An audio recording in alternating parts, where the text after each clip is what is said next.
வணக்கம், நான் doctor Deepika from Guru homeo clinic Salem. இன்றைக்கி நம்ம என்ன கண்டிஷன் பார்க்க போகிறோம் அப்படின்னு பார்த்தோம்னா, ஒரு ஸ்கின் கம்ப்ளைண்ட்ஸு.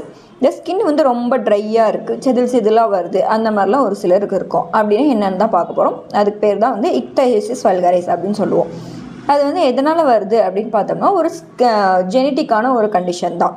நம்ம ஸ்கின்ல உள்ள அந்த ஸ்கின் பேரியர்னு சொல்லுவோம். அதாவது நம்ம ஸ்கின்னுக்குள்ளார அந்த செல்கள்லாம் சேர்ந்து இருக்கணும் இல்லையா? இந்த கண்டிஷனில் வந்து அந்த சேர விடாமல் பிரிஞ்சு இருக்கும். ஸோ அதனால தான் வந்து இந்த மாதிரி ஸ்கின்னில் வந்து செதிலாக அந்த ஸ்கின்னெல்லாம் அப்படி விரிஞ்சு போகிற மாதிரி அந்த மாதிரி இருக்கும்.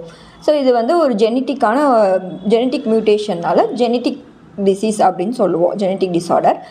ஸோ இந்த மாதிரி இருக்கும் அப்படின்னா என்ன சிம்டம்ஸ்லாம் இருக்குன்னு பார்த்தோம்னா, தோல் வந்து ரொம்ப ட்ரையாக இருக்கும், அதாவது ரொம்ப வறண்டு போன மாதிரி இருக்கும்.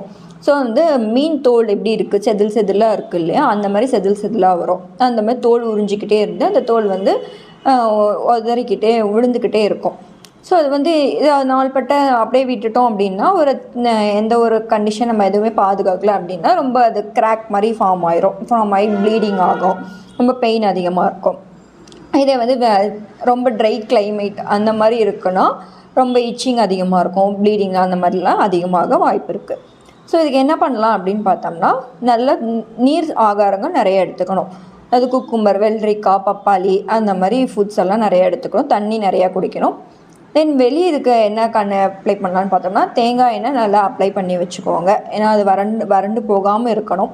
ஸோ 2 வேளை தேங்காய் எண்ணெய் அப்ளை பண்ணுங்கள். தென் மாய்ஸ்சரைசர் யூஸ் பண்ணுறவங்க தான் மாய்ஸ்சரைசர் நல்லா போடுங்க. தென் ஃபேஸ்லலாம் நல்லா மாய்ஸ்சரைசர் போட்டுக்கோங்க. கை காலெல்லாம் நல்லா மாய்ஸ்சரைசர் தடவிக்கோங்க. தென் இதுக்கு ஹோமியோபதியில் மெடிசின்ஸ் இருக்கா அப்படின்னு பார்த்தோம்னா இருக்குது. எல்லா ஸ்கின் கண்டிஷனுமே ஹோமியோபதியில் நல்ல ஸ்கோப் இருக்குது. நல்ல ஹோமியோபதி டாக்டரை கன்சல்ட் பண்ணிவிட்டு மெடிசன் எடுத்துருக்கப்போ உங்களுக்கு நல்ல ரிசல்ட் கிடைக்கும். ஸோ இந்த மாதிரி கண்டிஷன்ஸ் இருக்குது அப்படின்னா வந்து நம்ம என்ன மாதிரி ட்ரீட்மெண்ட் கொடுப்போம்னா, உங்களை கேஸ் எடுத்து பார்த்துட்டு உங்களை டீட்டெயிலாக அனலைஸ் பண்ணிவிட்டு அதுக்கப்புறம் தான் நம்ம மெடிசன் கொடுப்போம். ஸோ இது கண்டிப்பாக ஒரு க்யூரபிளான ஒரு கண்டிஷன்ஸ் தான். ஸோ இதனால் நான் வெளியே போக முடியல, எல்லோரும் கேட்குறாங்க, ஸோ அந்த மாதிரி ஒரு பதட்டமோ பயமோ ஒரு இன்செக்யூரிட்டியான ஃபீலிங் அந்த மாதிரி எதுவுமே நீங்கள் பண்ண தேவையில்லை. ஸோ நல்லா கன்சல்டேஷன் எடுத்துகிட்டு மெடிசன் எடுத்துருக்கப்போ உங்களுக்கு நல்லாவே சரியாகும். ஸோ இதுமாதிரி ஹெல்த் ரிலேட்டட் டிப்ஸ் பார்க்கணுன்னா நம்ம சேனலை சப்ஸ்கிரைப் பண்ணிக்கோங்க, ஃப்ரெண்ட்ஸ் அண்ட் ஃபேமிலி ஷேர் பண்ணிக்கோங்க. இந்த வீடியோ பிடிச்சிருந்துச்சுன்னா லைக் பண்ணிக்கோங்க. தேங்க்யூ.